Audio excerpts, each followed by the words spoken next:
성도님들, 인간에게 있어 가장 쉬운 순간이 언제일까요? 그것은 어떤 일에 성공한 바로 그 다음 순간이라고 볼 수 있습니다. 그렇다면 성공의 가장 큰 적은 무엇일까요? 그것은 자만과 방심입니다. 오늘 본문을 살펴보면 소위 지혜와 능력을 겸비했던 탁월한 지도자 여호수아는 아이성 2차 전투를 승리로 이끈 다음 바로 성공을 틈타 찾아오는 소위 실수라는 함정에 걸려들고 맙니다. 여호수아가 저지른 실수는 기본 부족과 일종의 화친을 맺은 것입니다. 아이성의 패배를 승리로 대전환시킨 이스라엘 군대와 그의 지도자 여호수아는 에발산 앞에서 하나님의 말씀을 낭독하면서 일종의 전열을 가다듬고 거침없이 이제 다시 가나안 땅으로 진군하기 시작합니다. 난공불락의 여리고성에 이어 아이성까지 한마디로 초토화시킨 이스라엘 군대의 막강한 소문이 삽시간에 가나안 전역으로 퍼지게 되었고, 이로 인하여 평소 사이가 좋지 않았던 가나안의 모든 부족들이 소위 내전을 그치고 자신들의 주적이자 어찌 보면 공공의 적이라 할 수 있는 이 이스라엘을 대적하기 위해 소위 연합군을 결성합니다. 연합군을 결성해 이스라엘과 맞서려던 이 가나안의 연합군에 속한 부족들과는 달리 한 부족인 기브온 사람들은 이 막강한 이스라엘과 전쟁하기보다는 화친을 선택하는 것을 결정합니다. 고수를 알아본다는 표현이 여기에 적합하지 않겠습니까?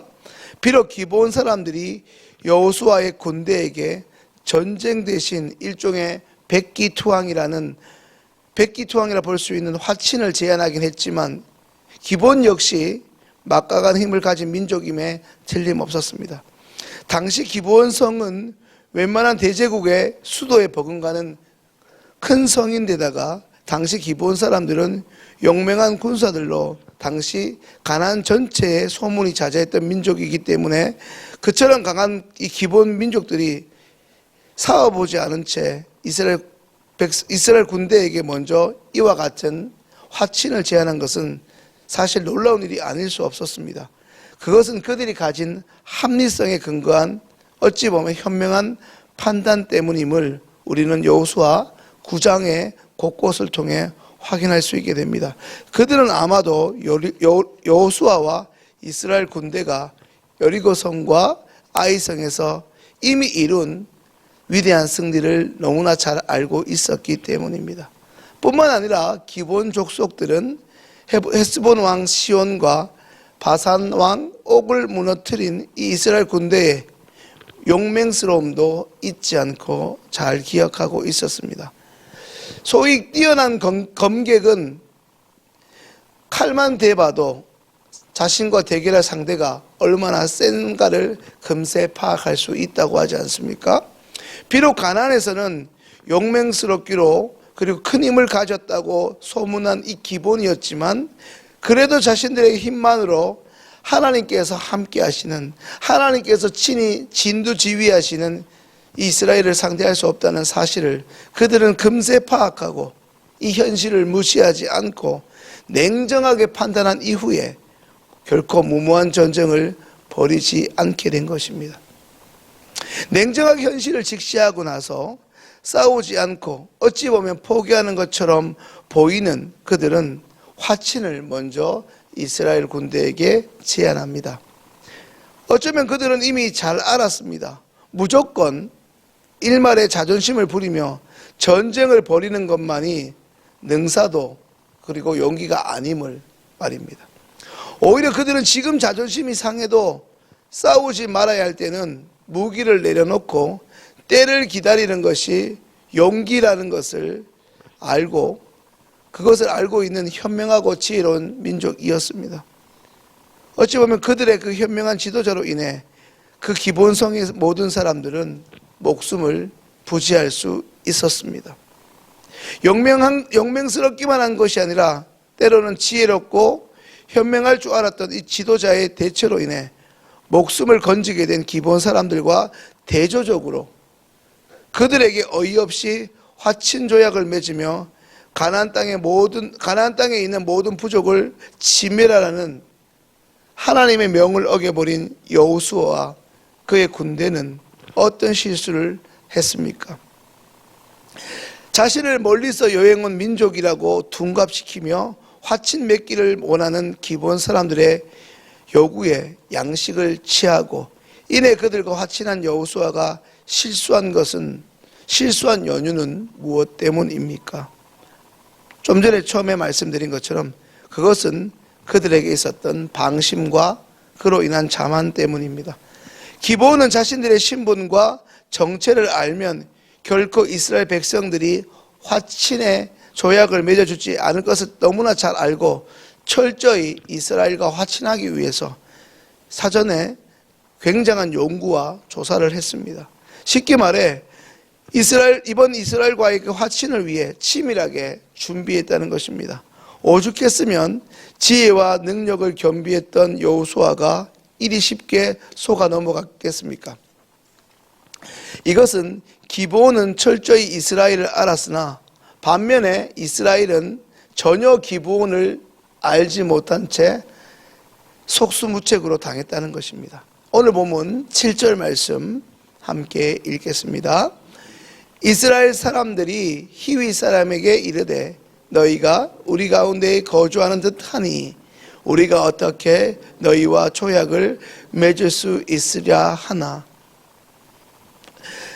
또한 여호수아와 이스라엘 백성들이 방심하게 된 것은 방금 읽은 7절을 통해 확인할 수 있듯이 가나안 땅에 거하는 너희들과 우리 이스라엘이 어떻게 평화 조약을 맺을 수 있느냐는 질문으로 잠시 경계를 하다가 이후에 그 경계가 너무나 쉽게 풀어져 그들의 계략에 넘어졌다는 것입니다. 이제 14절 말씀도 함께 읽겠습니다.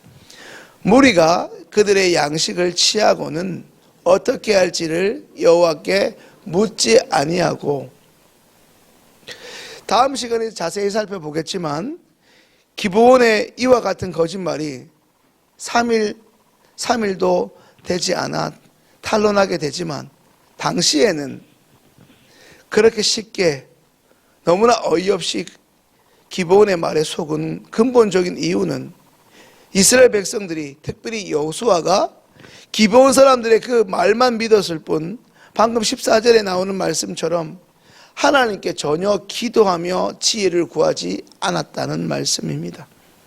비록 이스라엘 군대가 아이성을 정복하긴 했지만 이스라엘 백성들은 언제라도 자신들의 불안정한 판단을 멈추고 모든 것을 알고 계신 전지전능한 하나님께 매 순간 지혜를 구하며 맡겨야만 했습니다.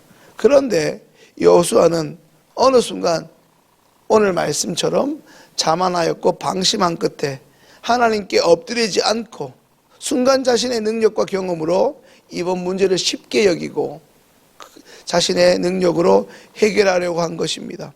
하나님께 지혜를 구해야 할 상황에 그러지 않은 것은 분명 자만입니다. 천하의 여호수아라고 해도 그도 사람인지라 기도하지 않으면 패배할 수밖에 없는 것입니다. 하나님보다 자신의 지혜와 판단을 더 우선시하면 이제까지 이겨왔다 하더라도 적에게 결코 이길 수가 없기 때문입니다. 아무리 인간적으로 완벽한 준비가 되어 있다 하더라도 무릎으로 얻어진, 기도를 통해 얻어진 하나님의 지혜가 아니고서는 결코 우리는 무방비한 상태로 언제든지 적에게 노출되어 있음을 잊지 말아야 할 것입니다. 사랑하는 성도님들, 최근에 하나님께 기도 응답을 받아 큰 응답과 승리를 경험하신 적이 있으십니까? 그렇다면 그 승리에 결코 도취되지 말고 내가 기도 열심히 해서 그렇다, 내 신앙이 좋아서 그렇다, 교만에 빠져 있지 마시고 언제든지 우리는 넘어질 수 있고 더 큰 실패를 함으로 인해서 부끄러움에 처해질 수 있음을 기억하고 다시 여호와께 엎드린 어린아이처럼 하나하나 하나님의 지혜를 구하시는 믿음의 사람들 될 수 있기를 바랍니다. 성공 후에 남들이 부러워할 만큼 그 성공을 이룬 다음에 너무나 작은 일에 너무나 어이없이 넘어질 수 있는 사람들이 바로 우리임을 기억하셔야 합니다. 다시금 회복하지 못할 침체의 늪에 빠질 확률이 그 어느 때보다 높을 때가 성공 바로 그 다음에 있음을 기억해야 합니다. 우리는 날마다 삶의 현장에서 영적 전쟁을 하고 있는 주님의 군사가 아닙니까? 깨어 있으십시오. 감사와 기쁨으로 기도하시되 오늘 여호수아처럼 자만과 방심은 우리에게 있어 절대 금물입니다. 오늘 이 새벽 기도의 시간에 다시금 주님 앞에 바짝 엎드리는 겸손함으로 주님의 지혜를 공급받는 복된 새벽 시간 되기를 주님의 이름으로 축원합니다. 기도드리겠습니다.